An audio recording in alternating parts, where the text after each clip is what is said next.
bem, pessoal.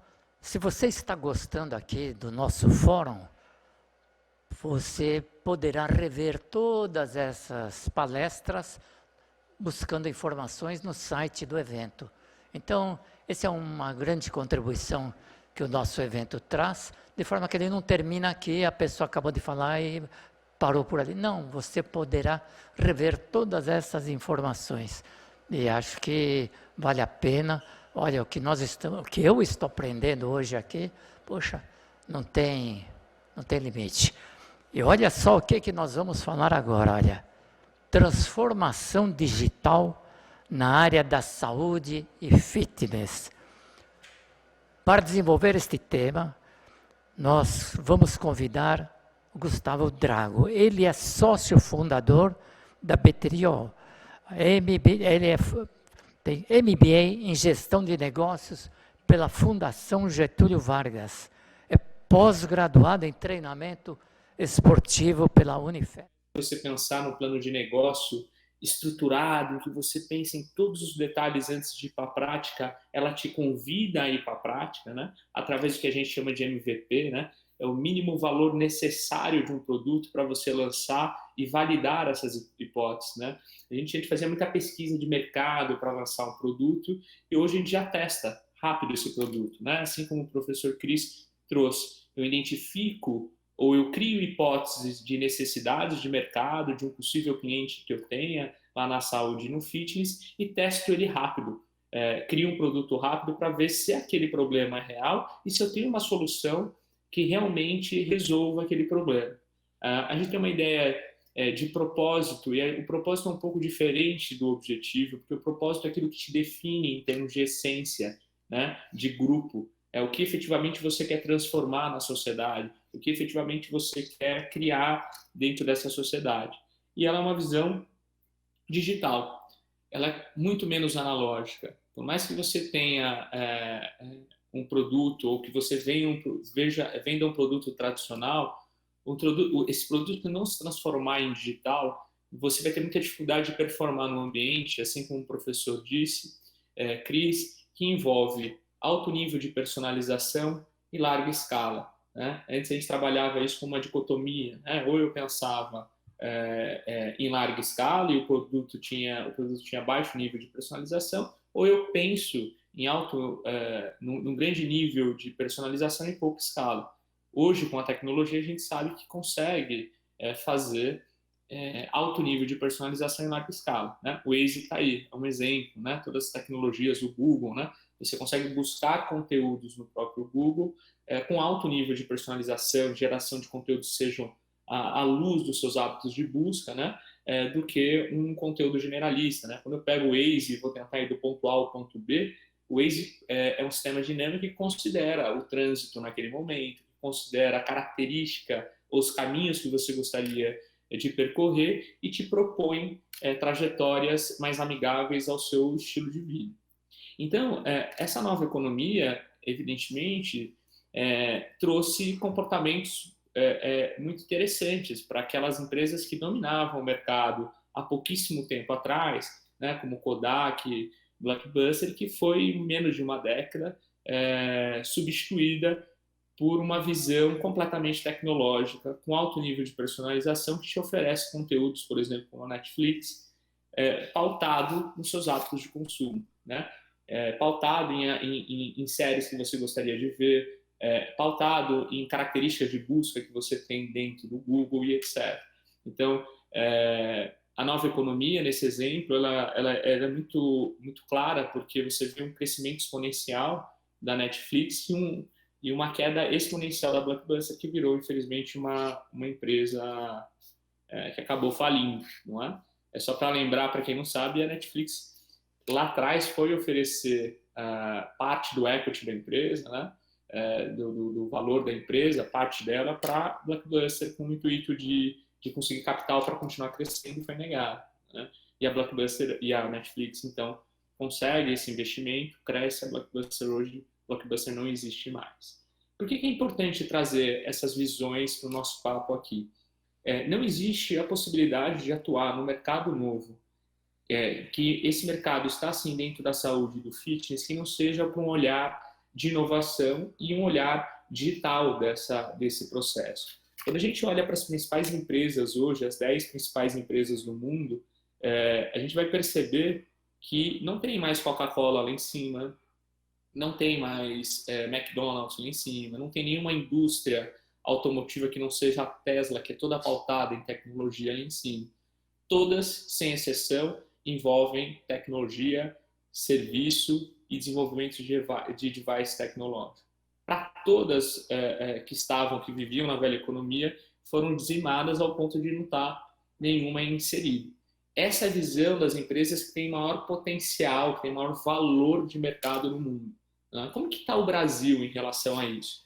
Quando a gente olha para o Brasil ainda, em termos das empresas que têm maior valor, a gente vê ainda muito das empresas que vivem do modelo tradicional, de uma velha economia.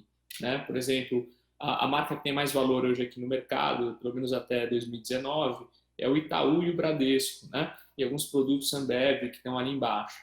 Pouquíssimas ou nenhuma empresa de tecnologia. Se a gente olhar lá embaixo, vocês vão enxergar a TOTUS, que é uma empresa nacional que trabalha com software como serviço, né? Que desenvolve software para o mercado B2B. Mas para todo o resto são empresas de uma indústria tradicional, uma indústria conservadora. E é por isso que a gente tem tanta dificuldade a não ser pelo setor, pela agricultura no Brasil, que é uma das pioneiras, inclusive de tecnologia, para todos os outros setores, como saúde, educação e todos os outros pilares que nos parecem ser importantes, a gente não tem produto para concorrer com o mercado. Né? Por isso que a gente ainda vive um mercado de commodity. E, de fato, as empresas que mais performam aqui são empresas ainda atreladas ao mercado financeiro e mercado financeiro tradicional. A gente vê alguma coisa atrelada a um possível crescimento da própria XP, com propostas inovadoras, mas o Itaú já tem capital bem significativo dessa própria empresa.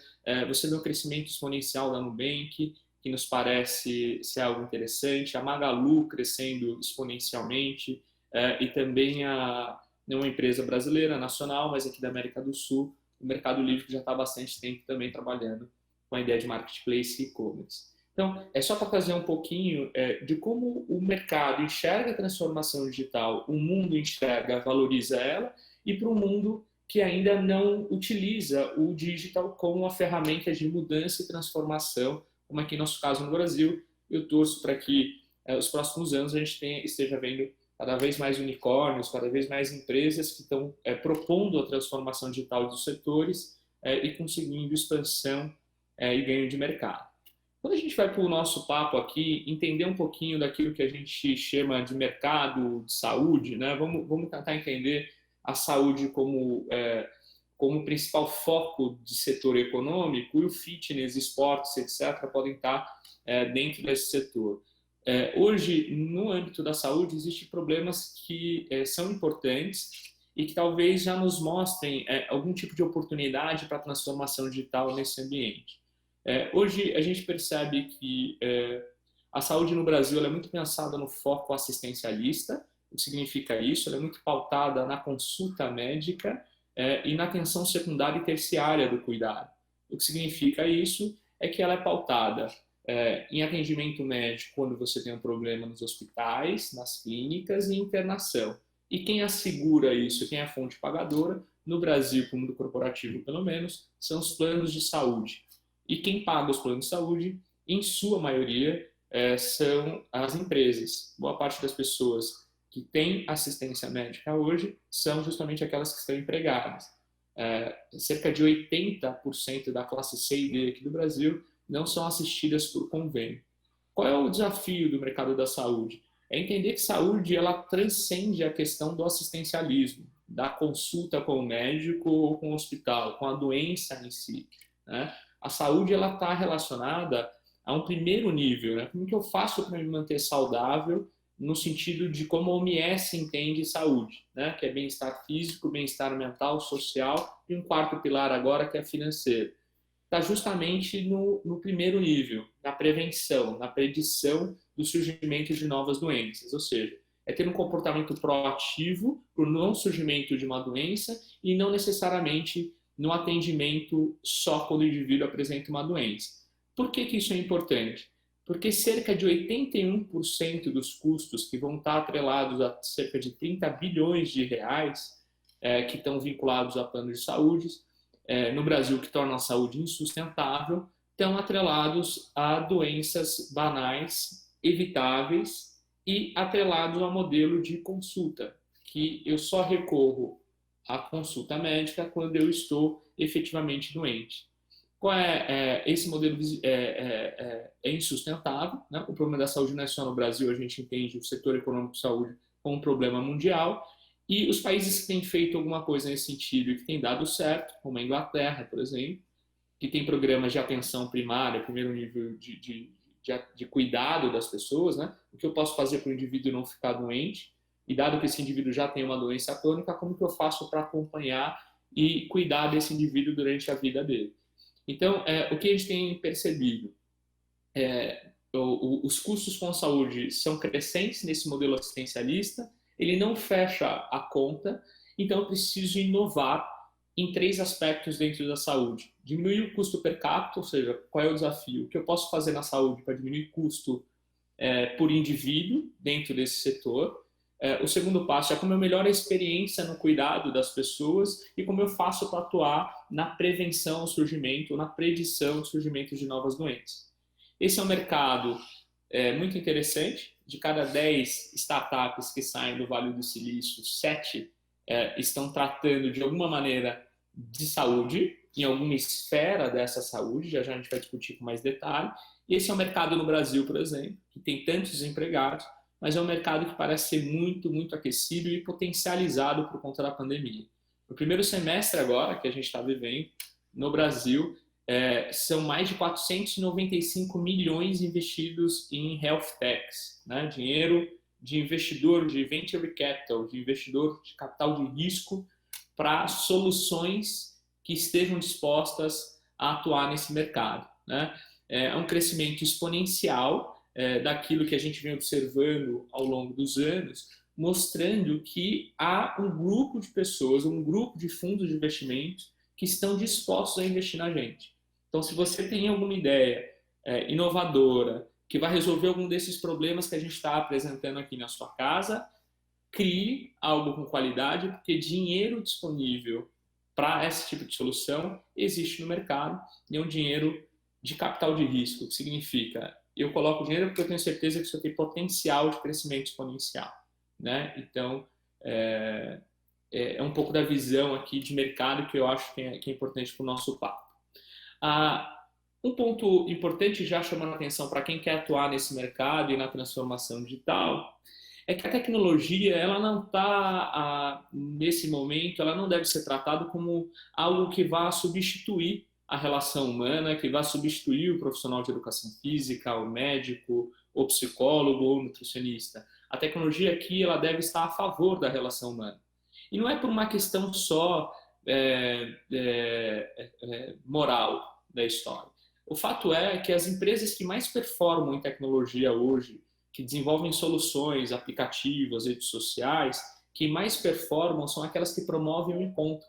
Não são aquelas necessariamente que têm o maior conceito de gamificação, o melhor machine learning do mundo, né? Quando você vai ao Instagram não por conta da tecnologia do Instagram, você vai ao Instagram porque ele promove encontros com conteúdos que te parecem mais atrativos. Quando você vai ao YouTube por conta do conteúdo que algum outro gerador de conteúdo, né? Eu vou lá ver o professor Cris, que gera um conteúdo lá na plataforma e aquilo me atrai. Então, a tecnologia ela está a serviço do encontro. E todo o machine learning e aprendizagem de máquina está promovendo esse encontro. Então, as empresas que mantêm mais usuário dentro do aplicativo são aquelas que promovem o encontro das pessoas. E a gente também precisa entender que, mesmo tecnologias que eram muito robustas quando surgiram há 15, 20 anos atrás, tiveram problema quando trouxeram uma proposta diferente dessa. Não é? Então, quando eu olho, por exemplo, para o Watson da IBM, que tinha como objetivo, a partir de dados incertos, de informações, de dados não estruturados, como sintomas, como uma dor na garganta, que você vai alimentando esse sistema e ele te dá um diagnóstico automatizado, não performaram, né? Não conseguiram substituir o médico. E por que não conseguiram substituir o médico? Porque a tecnologia ela tem que estar a serviço da coleta de dados, da informação de dados, para que um tomador de decisão humano, a partir daquela coleta de informações, possa tomar essa decisão. O Watson, por exemplo, ele foi lançado dessa maneira que vocês estão vendo na tela aí. Né? Criaram um talk show, colocaram 2 médicos renomados nesse talk show e fizeram um programa de perguntas e respostas em que o Watson mostraria mais eficiente que esses 2 médicos. Né? O fundo é que o Watson hoje faz qualquer coisa, menos dar diagnóstico médico, porque a comunidade médica inviabilizou a apresentação dele, e com razão. Ou seja, ele queria substituir o homem, assim como você tinha o jogador de xadrez lá atrás. Né? Então, eu estava tentando mostrar que a máquina iria vencer o homem jogando xadrez, e aqui se tentou fazer a mesma coisa, e não deu certo. Então, todas as tecnologias hoje que estão na comunidade médica a serviço da medicina, ou a serviço da saúde, com os devices, com as cirurgias que são a partir da robótica, são todos no sentido de auxiliar o médico para análise de dados robustas em que ele sozinho não teria condição de fazer, e não para substituir o homem. Acho que isso é importante. Então, a transformação digital ela é simplesmente um caminho para a transformação, ela não é o fim. Se você não tem muita familiaridade com o digital, não se preocupe. Essa não é a ideia principal aqui. A ideia principal é entender um mercado, uma necessidade que está aí na sua região, de algo que esteja atrelado a um desafio que você tem na sua universidade, ou que você tem na sua prefeitura, numa OBS, numa determinada academia, e que você tenha clareza de que o digital possa te ajudar nessa transformação. O digital está a serviço da transformação. E para que a inovação ocorra, você precisa entender e conhecer muito do seu mercado, muito do seu cliente. Não existe a possibilidade de inovar sem o conhecimento do objeto, da necessidade, da dor que você quer resolver. Se você não tem conhecimento da dor que você quer resolver, você vai passar anos como um tarefeiro fazendo coisas sem saber se aquelas coisas resolvem ou não o problema. E não é só descobrir se há um problema. Você precisa identificar se aquela sua percepção de que é problema, uma necessidade de alguém que você queira resolver, se essa pessoa, o indivíduo, percebe aquilo como um problema também, ou como uma necessidade. Para depois você criar hipóteses ou soluções, ou possíveis soluções de transformação.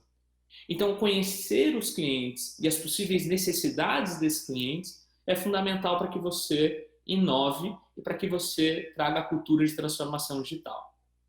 E quais são os passos? Eu posso trazer alguns insights aqui sobre, talvez, públicos que sejam alvo de interesse dos senhores. Então, os senhores já devem ter percebido que com a pandemia, o número, apesar dos fechamentos, de tudo que o Cris trouxe como visão de limitação do fechamento das academias, de não promoção da saúde e bem-estar através de um estilo de vida mais ativo, a gente tem observado um certo crescimento da percepção da necessidade de se manter ativo da população. Isso não era, até pouquíssimo tempo atrás, tão latente quanto se mostrou com a própria pandemia. Né? Hoje, a gente fez uma pesquisa por aqui para entender um pouquinho de como as pessoas estão lidando com a pandemia, e a gente perguntou para as pessoas e descobriu que para a amostra que a gente levantou, que eram mais de 2.000 pessoas, é que 50% dessa população vai no médico regularmente. 45% dela faz exercício regularmente. Dizem que faz exercício regularmente. 39% dela faz atividade de bem-estar mental ou tem essa preocupação. 39% tem interesse em aplicativos que ajudam a manter hábitos saudáveis. 39% dessa população já usa algum tipo de aplicativo. 31% monitora seus passos e calorias através de aplicativo. Ou seja, existe uma preocupação latente em se manter ativo e também não se manter ativo só por uma orientação de atividade programada, essas que são muito oriundas do fitness, mas também para o movimento natural. Ou seja, será que eu me movimento durante o dia? Eu tenho um comportamento ativo, eu tenho um comportamento sedentário durante o dia? Esse é um interesse das pessoas. 30% tem interesse em aplicativos que ajudem a controlar a ansiedade e o estresse. Então, o pilar saúde mental é um pilar que cresceu durante o ano de 2020 e permanece durante 2021, onde as pessoas estão se aproximando mais de métodos ou atividades ou propostas de valor que estejam atrelados à depressão, à ansiedade e ao estresse, que foi uma das coisas que a gente observou que cresceu aí com a pandemia. O mercado potencial ele pode se tornar potencializado, não é? Então as pessoas já caminhavam e corriam para as academias, que corriam e faziam essas atividades na academia, tiveram evidentemente as suas rotinas alteradas por conta do isolamento, não é? Por conta desse isolamento e do fechamento das academias, muitas dessas pessoas buscaram novas formas de se exercitar em casa, nos parques, né? Através de conteúdos que são atrelados a dança, yoga, pilates, atividades aí do mercado, como funcional, musculação e crossfit. As pessoas que não praticavam atividade física se viram em um momento delicado dentro desse contexto, ou seja, ficou potencializado essa questão, ficou mais latente e passaram a buscar novas formas de combater o estresse e aproveitar o tempo livre, né? Então, de um mercado que era potencial, ficou potencializado, né? Então, o que motiva essas pessoas a fazerem atividade no isolamento? Hoje, de acordo com a nossa pesquisa, 70% queria cuidar da saúde. Então, a saúde parece realmente ser o pilar, pelo menos na declaração dessas pessoas, como o principal pilar, em detrimento da questão do fitness, da questão da estética, no fundo, né? 47% gostariam de cuidar da cabeça, da mente, de uma maneira mais apropriada. 37% em manter o hábito e 34% para ocupar o tempo com esse projeto. Depois da pandemia, a gente também fez a pergunta para esse pessoal o que eles gostariam de fazer, se eles continuariam fazendo essas atividades, não necessariamente presencial, depois da pandemia. 32% disseram que queriam fazer igual estavam fazendo antes da pandemia, 18% mais do que faziam antes da pandemia, 14% decidiram iniciar depois da pandemia, 6% vão seguir fazendo. E 19% vão seguir sem fazer, que é um potencial para se explorar, e 9% diz que iria fazer menos do que já estavam fazendo. Essas são as oportunidades e necessidades levantadas do mercado. Então, a partir de um conjunto de necessidades e comportamento que os seus clientes possam ter, quem está criando solução para isso, né? O que as pessoas ou as empresas estão explorando a partir dessas necessidades que parecem ser latentes no nosso mercado? O mercado é muito grande. A gente acha que conhece a Gympass porque ela é mais famosa e a gente tem que respeitar porque talvez seja a primeira do setor a ser um unicórnio.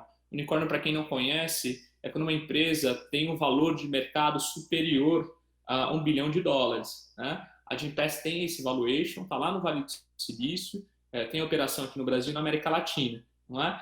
Mas não é só a Gympass que promove acesso à academia, tenta levar uma concepção de valor para o estilo de vida mais ativo dentro do mundo corporativo. Olha a quantidade de empresas que surgiram com essa temática. Então, o mercado ele sempre vai gerar uma concorrência. Existem muitas marcas tentando inovar dentro do setor saúde. Mas o setor saúde, ele é organizado é um oceano, é um ecossistema grande, mas cada empresa dessa, cada setorzinho, cada empresa de tecnologia ali está tentando explorar uma parte desse setor, está tentando olhar para um valor específico desse setor. Então eu vou trazer aqui um pouquinho dos pilares que você, ao olhar essa necessidade, pode trazer um olhar original. Olhando para a saúde, onde que eu vou atuar? Que tipo de necessidade eu quero resolver dentro da saúde? Existem vários pilares. Quais são esses pilares principais? Praticidade atrelada à saúde, terapia. Ele é um organizador de exames e de conteúdo. Ele trabalha com emagrecimento. Ele trabalha com cuidado. ele trabalha com o conceito de saudabilidade, ele trabalha com o conceito de autonomia, gerencie você mesmo a sua saúde. Por exemplo, a gente pega a Gympass está muito atrelado a trazer autonomia para o usuário e o conceito de ser prático. São esses pilares que eles exploram dentro da saúde. A gente pode pegar essa empresa, que é a GoGold, que basicamente vai trabalhar com a ideia de saúde e cuidado e acompanhamento. Ela explora esses pilares aí dentro, né? Que é diferente da Gympass. O outro vai trabalhar com a questão da solução de saúde e bem-estar também, atrelado ao cuidado e também puxando um pouquinho da ponta da terapia, né? A gente vai ter uma outra empresa que vai atrelar a terapia mais fortemente e a questão da praticidade. Enfim, olha a quantidade de empresas e os conceitos que essas empresas estão trabalhando, né? Uma que é mais organizadora, que cuida de um diário, né? Um recordatório de hábitos e comportamentos. E assim, a gente vai percebendo que cada empresa que entra nesse setor, né? A Zen Club agora fez um aporte muito específico na área da saúde mental, né? Mais de 35 milhões de reais de aporte, está atuando no mercado, atuando nesse mercado. Por que eu estou trazendo essa visão?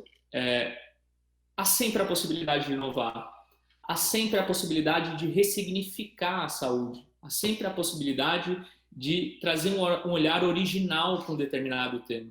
Então, quando eu falo de saúde e esporte, você está olhando para o mercado porque você quer criar alguma coisa nesse setor, você precisa entender exatamente qual é o pilar que você quer explorar, que vai trazer um olhar de diferencial para o seu produto.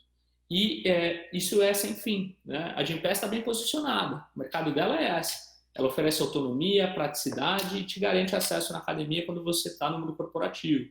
É aí que você quer estar inserido? A sua proposta de valor vai estar ali dentro? Não, você vai trazer uma outra proposta de valor, uma ideia de saúde mental mais forte, atrelado à atividade física, a hábitos alimentares. Então, entender o que você vai querer explorar dentro desse universo, a partir da necessidade que foi levantada, é fundamental para quem quer empreender e inovar.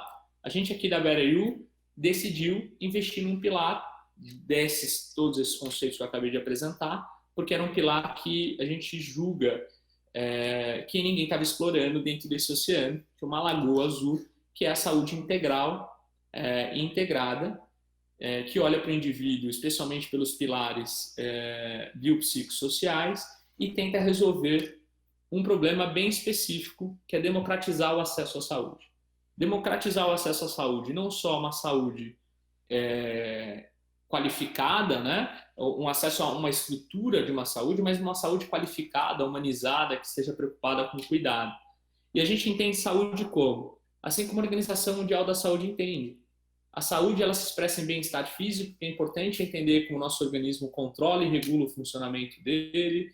Ela se expressa em bem-estar mental, porque é importante entender como você lida com as diferentes fontes de estresse que te cercam, trabalho, amigo, família. É bem-estar social, porque é importante entender como você lida com os diferentes grupos com quem você convive. E bem-estar financeiro, porque é esse que mantém todo o restante em pé, não é? Então, é sempre um conjunto de 4 pilares. É claro, então, que quando eu falo de saúde, pela própria OMS, não se trata simplesmente de ausência de doença, mas essa saúde tem que se expressar em bem-estar nesses 3 grandes pilares: bem-estar físico, mental, social e, último agora, financeiro. É claro que o bem-estar é aquilo que se expressa. Ele é influenciado por uma rede de relações causais. E qual é a relação causal que se expressa em bem-estar? Quando você está falando que você vai atuar no bem-estar, necessariamente você não atua no bem-estar, você atua na causa do bem-estar. E segundo a OMS, 50% daquilo que se expressa em bem-estar estão atrelados às nossas escolhas. Olha como tem valor esse setor que a gente atua, né? Está atrelado ao nosso estilo de vida, se a gente tem um estilo de vida ativo ou sedentário, aos nossos hábitos de consumo, se você é tabagista, se você recorre a álcool de maneira indiscriminada. Então, 50% daquilo que se expressa em bem-estar são atrelados às nossas escolhas.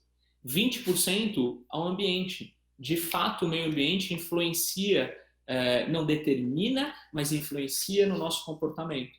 Então, você olha aqui para o município de São Paulo, por exemplo, Itaquera, uma das regiões mais pobres aqui do município de São Paulo e, curiosamente, uma das mais sedentárias.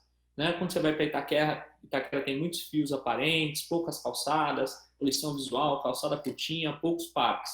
Quando eu vou para os Jardins, curiosamente aqui do município, de umas regiões mais ativas e menos obesas e mais rica, você vai perceber na Faria Lima calçadas largas, fio aterrado, muitos parques, ambientes convidativos a um estilo de vida mais ativo, promove um estilo de vida mais ativo.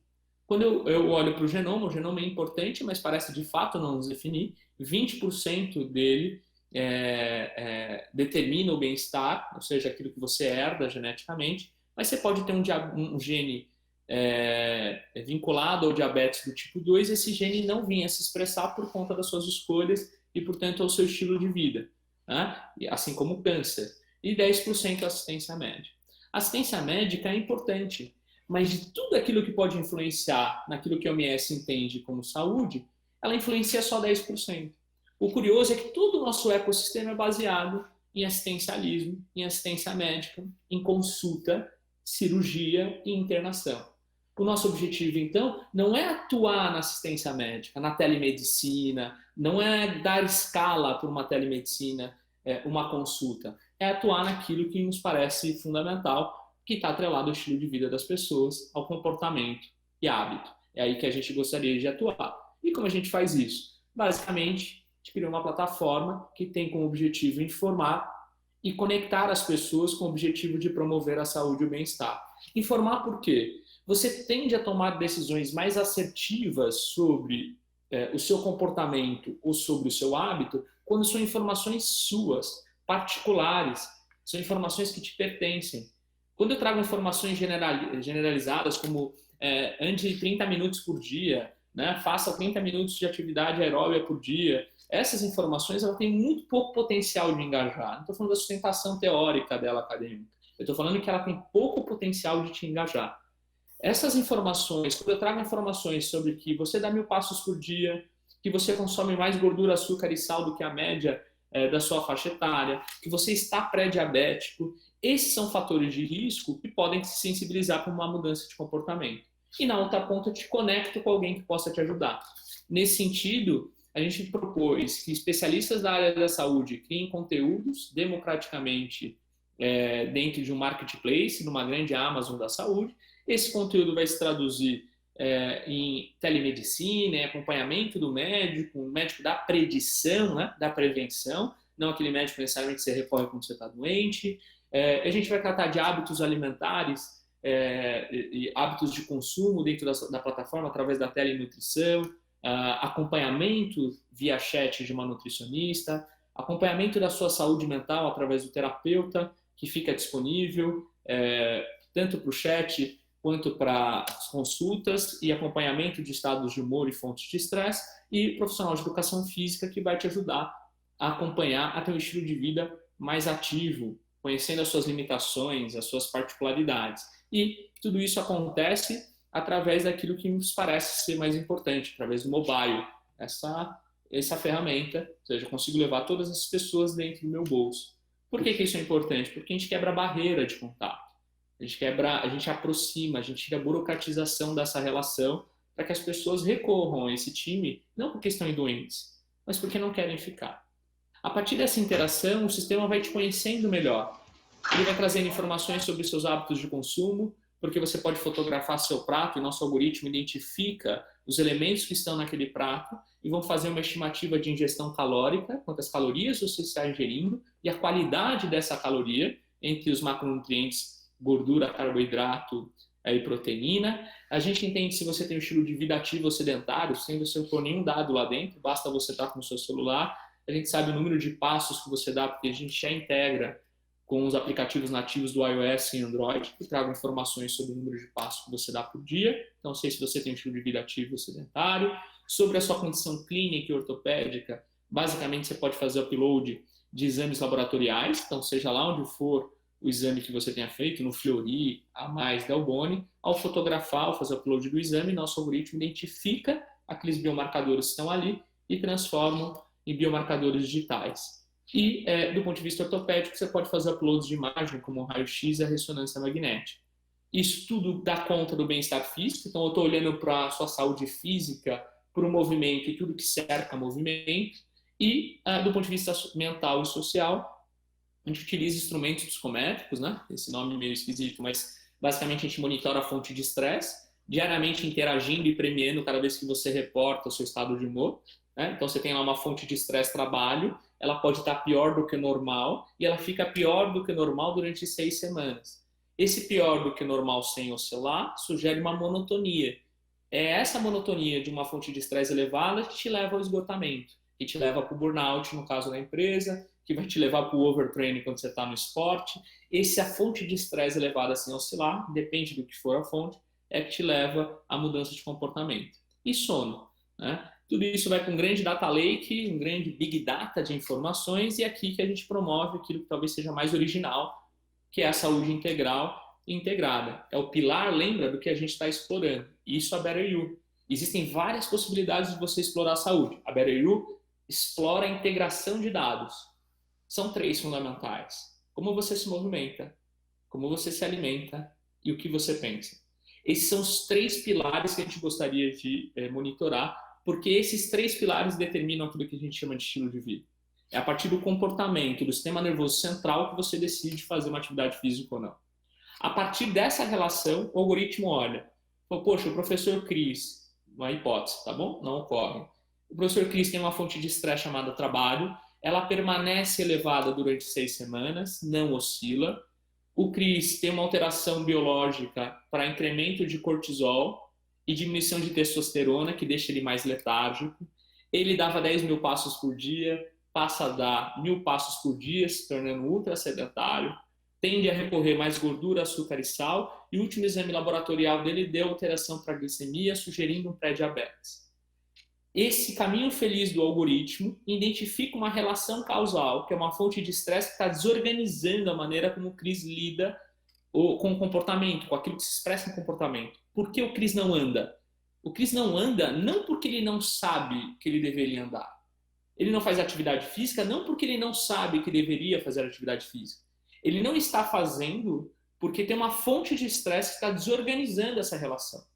Então a gente valida um possível insight, identifica a linguagem apropriada com quem eu estou falando, homem, mulher, faixa etária, e gero esse insight.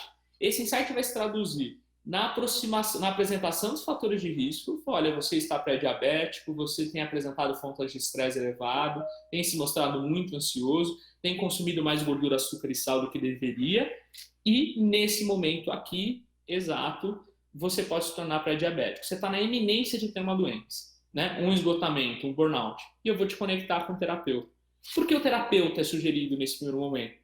Porque enquanto você não resolver o problema do sistema nervoso central, a sua compulsão, a sua maneira de lidar com a fonte de estresse, talvez receber um plano alimentar da nutricionista vai ser mais um plano que você vai pôr na geladeira e não vai aderir. Então é nesse momento que a gente tenta promover o diferencial interagindo três grandes dados fundamentais. Quanto você se movimenta, como você se alimenta e seu modo de pensar.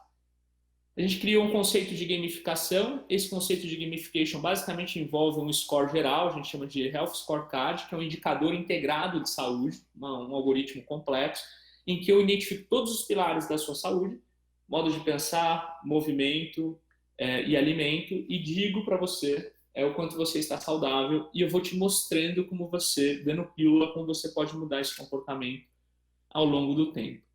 Então, no fundo, qual é a provocação aqui? Eu trouxe uma visão de que há uma oportunidade de mercado latente. A saúde, assim como as fintechs, que é a parte econômica, e a agropecuária são os principais setores de investimento mundial. É onde todo o dinheiro deve estar concentrado nos próximos anos. Dentro do que a gente está chamando de saúde, que é o convite. O meu convite é: saia da ideia do fitness como única ferramenta da saúde. O fitness é um método, é um meio de condicionamento físico importante, mas ele só não resolve tudo. Pense para a necessidade das pessoas. É o convite que o professor Cris fez para vocês no papo anterior. Olhe para a necessidade das pessoas. A partir dessa necessidade, detalhe ela. Identifique que ponto exatamente dessa necessidade você vai explorar. Saúde mental é o ponto. Agora, a meditação, a saúde mental é o ponto, e quantidade de pessoas que estão explorando a saúde mental através da meditação. Será que essa é a única maneira original de se explorar esse ponto? A única maneira de se explorar o estilo de vida ativo ou sedentário das pessoas é convidando esse cara com um tipo de programa organizado, estruturado? Será que a gente não pode criar desafios? Será que a gente não pode dar uma outra visão de atuação para a área da saúde e para a área do movimento? Então, esse é o ponto. A nossa parte, a gente foi explorar naquilo que nos parece, o Ivo comentou no início, de que antes a gente tinha uma visão muito mais generalista, né? A gente tinha uma visão global das coisas quando pegava o jornal. A nossa ideia é a mesma. Tem muita gente se ultra especializando em cada um desses pilares, mas ninguém pensou em olhar para o indivíduo de maneira integral ou integrada. Se pensou, não operacionalizou aí, e esse é o nosso desafio. É nesse momento que a gente está, e basicamente é isso que a gente está fazendo hoje. Era um pouco do case que eu queria trazer, porque é sempre importante trazer uma visão prática para mostrar que é possível, de onde você esteja, em qualquer lugar, abrir seu computador, pegar um papel e criar alguma coisa nova, original, a partir da sua realidade. Se permitir um pouco a transcender a citação de pessoas importantes na universidade, o Cris sabe disso, eu vim também da universidade, mas nossa ideia aqui é, a partir do estado da arte, do olhar acadêmico, se permitir a criar, se permitir a fazer coisas novas sem precisar citar alguém. Estou trazendo aqui uma visão original, é assim que eu penso a saúde, é nessa briga que eu vou estar fazendo. Nesse momento eu não encontrei nenhuma dessas empresas que eu fiz a pesquisa, o detalhamento, alguém que esteja tão focado na saúde integral quanto a gente. Então, meu convite para vocês, se essa palestra te gerar uma pílula de vontade de inovar, de aprender, que você, seja lá onde esteja, inove, crie, se permita, teste, faça as coisas, ponha no mercado, teste, aprenda com seus próprios dados, e esse conhecimento está na rua, não necessariamente está na universidade, você tem que estudar, tem que estar no mundo acadêmico, mas se permita a inovar, se permita a transformar. Se você não é muito bom nisso, eu acabei de falar até agora, você tem muita chance de ser. Então, se você persistir, se dedicar, você tem muita chance de inovar e criar coisas legais e pensar em coisas que ninguém fez lá fora, ninguém fez aqui, e por conhecer a nossa realidade, consegue fazer. Então, um pouquinho do que eu queria apresentar para vocês hoje.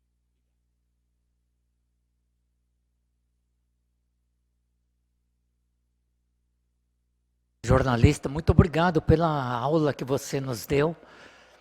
Perfeitas colocações. Eu tenho certeza que o nosso público está sendo privilegiado de tantas informações, de tantas pessoas competentes, que é um mérito da nossa organização que nós conseguimos trazer. Parabéns mesmo. Agora, me diga uma coisa, Gustavo. O Brasil, vamos falar em termos de Brasil, está caminhando bem dentro de tudo isso que você colocou? Nós estamos sendo eficientes, podemos fazer mais, e o que podemos fazer e o que as autoridades podem fazer para ajudar tudo isso que você, a desenvolver todas essas colocações que você fez.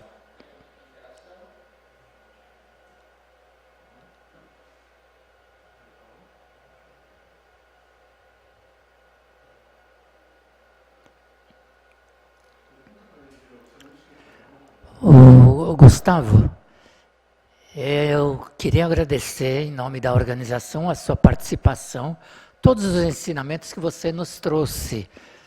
E, sintetizando a minha pergunta, eu gostaria de saber, o Brasil está caminhando bem, como é que nós podemos fazer para colocar em prática cada vez mais tudo isso que você falou? São as iniciativas privadas, governamentais, o que nós podemos fazer para colocar todas essas suas informações na cabeça dos brasileiros de que a gente tem um amplo caminho pela frente?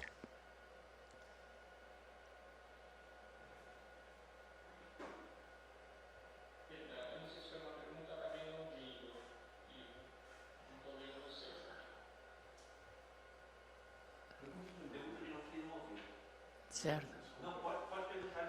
O Gustavo, me parece que você não deu para ouvir a minha colocação. Eu vou repetir então. Primeiro, parabéns por tudo que você nos colocou, por esses ensinamentos. eu digo que os nossos participantes estão tendo aulas aqui, estão sendo privilegiados de tantas informações, de tantos conhecimentos que estão recebendo, porque você sabe que tudo isso que vocês estão colocando vai para o Brasil inteiro. Então, o que vocês estão nos oferecendo hoje são aulas assim perfeitas e um grande estímulo para que a gente possa crescer.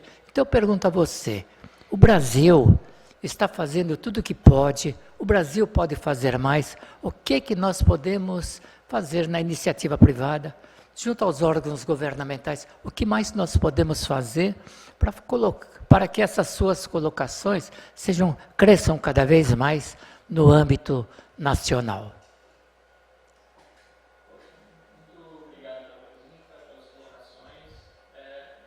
No âmbito organizacional, o Brasil precisaria ter uma transformação, uma visão do empreendedorismo.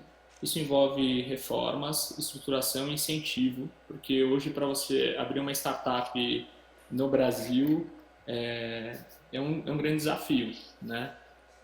Hoje a gente tem amigos no Vale do Silício, estão abrindo empresas em outros países, inclusive aqui da América Latina, e as facilidades tributárias, organizacionais de se abrir uma startup e conseguir fundos de investimento são muito mais atrativas. E eu acho que isso é um grande problema. Os principais desafios hoje do mercado não necessariamente estão na ausência de capital destinado ao setor saúde, mas as pessoas precisariam ter um pouquinho mais de segurança jurídica, os investidores no Brasil, e a legislação um pouquinho simplificada para que esse dinheiro consiga sair e chegar nas pessoas que estão inovando na ponta, os fundadores, as pessoas que querem criar novas oportunidades. Esse é o primeiro ponto. O segundo ponto seria incentivo à educação, com uma visão, eu sou compartilho muito da visão do Cris, de uma visão de uma educação que permita a inovação, seja disruptiva, com um olhar diferente sobre a maneira de se apresentar o conteúdo programático, ao que é realmente necessário se aprender dentro da universidade, para que os talentos do Brasil permaneçam aqui dentro. Hoje tem uma fuga de profissionais qualificados e de estudantes qualificados para o exterior, porque eles têm percebido cada vez mais que as universidades, especialmente as privadas aqui e públicas, não promovem ainda uma possibilidade desse incentivo de se criar e de se empreender no país. Então, eu acho que se a gente tivesse incentivos do governo voltado a essa questão de facilitar que o capital dos fundos de investimento entre em promover a cultura empreendedora no Brasil, eu não tenho dúvida de que em pouquíssimo tempo a gente já teria gerando empresas com grande valor, não só para o Brasil, mas como para fora do país, né? Empresas como a Gympass, empresas que já estão performando aqui, com essas que são mais analógicas, que eu digo, mas estão dentro do mercado fitness, como as low cost, tem nos estimulado a crescer mais, né? Mas acho que no fundo é isso, simplificar a legislação, incentivar empreendedorismo e investir em educação seriam os dois pilares fundamentais para que a gente possa ter mais empreendedores de sucesso no Brasil. Ô Gustavo, mas quem é que poderia arcar com essa responsabilidade? Uma grande empresa, uma campanha nacional de divulgação oficial. Por exemplo, hoje nós falamos muito em redes sociais. O grande mote hoje, não, as redes sociais é que funciona.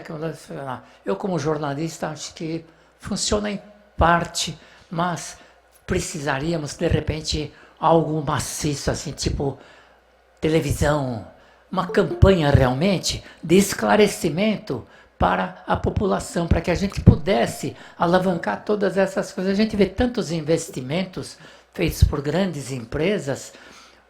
Será que a gente um dia consegue viabilizar isto para o nosso segmento? Acho que sim. O primeiro passo são esses grupos que estão se organizando, né? Eu vejo a CAD, vejo os grupos, esse evento como hoje, em que a gente vê uma grande mobilização do setor, né? Para que se tenha uma visão mais inovadora, disruptiva sobre o que é economia para o setor de esporte, fitness e saúde, de se pensar em inovação e o incentivo. Então, quando a gente se organiza como grupo, já é o primeiro passo. O segundo passo é fazer frente mesmo, como a própria CAD já tem tentado fazer para esse setor, em bater na porta de legislativo, de congresso, e brigar por pautas que estejam atreladas ao nosso interesse. Acho que esse é o primeiro passo. E segundo é a difusão de conhecimento e união do grupo através da grande mídia, das redes sociais, sem dúvida nenhuma, mas especialmente pelos congressos, pelos encontros que tratam dessa formalização de um grupo tão grande quanto é da educação física, dos profissionais, mas não só dos profissionais, aqueles que pensam saúde, de maneira geral, que transcendem a própria disciplina. Né? Eu sou formado em educação física, mas hoje eu discuto saúde numa esfera atrelada, não necessariamente atrelada ao conteúdo programático daquilo que aprendi na faculdade. Ela está atrelada a um setor, ao problema que eu quero resolver, e esse problema vai permear várias outras disciplinas. Então, eu acho que é por aí que a gente tem que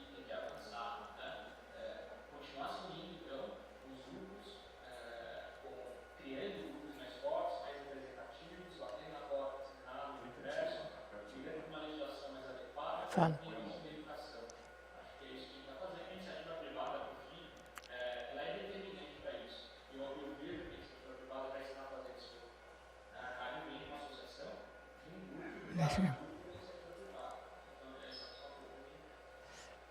Ô, Gustavo, nós temos aqui uma pergunta de um participante que eu vou passar para você.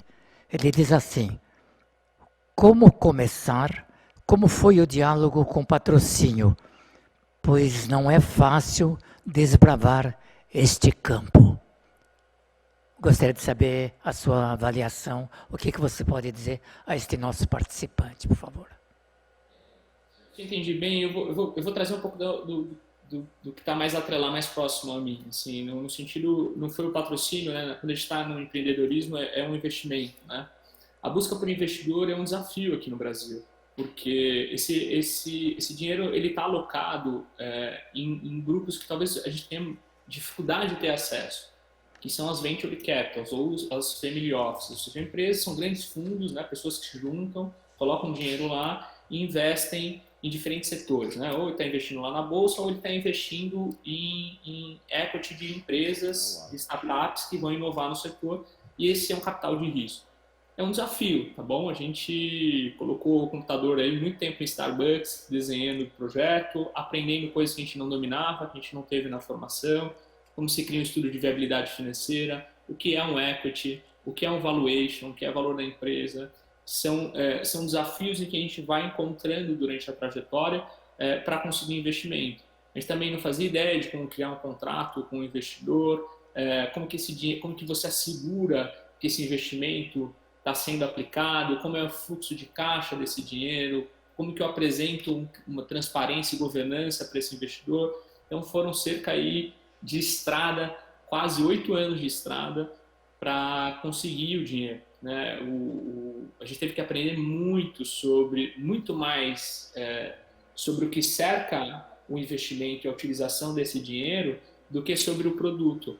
A gente pesquisa de mercado, esses dados que a gente apresentou, todo fundo pede, como que a gente faz um pitch, uma apresentação, né, para esses investidores, o que esses investidores querem ouvir. Então, foi um aprendizado, foi 5 anos, realmente não foi muito fácil, porque existiam habilidades que a gente não tinha, mas hoje a gente sabe o que é equity, a gente sabe o que é valor, a gente sabe quais são as rodadas de investimento.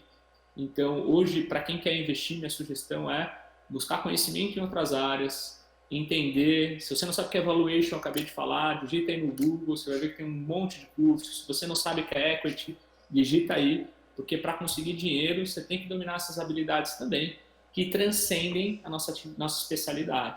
São habilidades fundamentais sobre conhecimento de mercado, sobre estruturação de custo, despesa, viabilidade financeira, parte contábil. Então, tem um monte de habilidades que a gente precisa aprender. Se você se dedicar e ir atrás mesmo dessas informações, você vai conseguir entender onde estão os fundos e vai ter maior possibilidade de conseguir dinheiro. Dinheiro não falta. O que falta é muito bom, ideia boa e que seja realizada. Hoje eu tenho certeza no mercado. Todo mundo está buscando uma coisa para investir. Só que, infelizmente, o progresso ainda tem pouca maturidade. Bom, Gustavo, Olha, parabéns pela sua participação. Eu tenho certeza de que os nossos professores, os nossos empresários, todos aqueles que estão assistindo, estão aproveitando muito as suas informações. E posso adiantar para você que aqui nos bastidores, eu estava ali, olha o pessoal elogiando muito tudo que você estava relatando para nós. Foi uma aula profunda, uma aula, um ensinamento que vai deixar saudades, tenha certeza. Muito obrigado, Gustavo, e esperamos rever você num próximo evento com outras informações, com mais novidades para a gente. Muito obrigado de coração, meu amigo Gustavo. Muito obrigado. Eu agradeço a todos o convite, para você que estava aí, a todos que fazem educação física inovadora, educação física forte, profissionais competentes e empreendedores. Estou feliz com o evento, muito feliz de ver um grupo tão grande aqui, no sábado, que estejam dispostos a reinventar, a inovar, num ambiente que vai ficar tão propício para isso, no plano da saúde e educação física e esporte. Muito obrigado. Muito obrigado a você.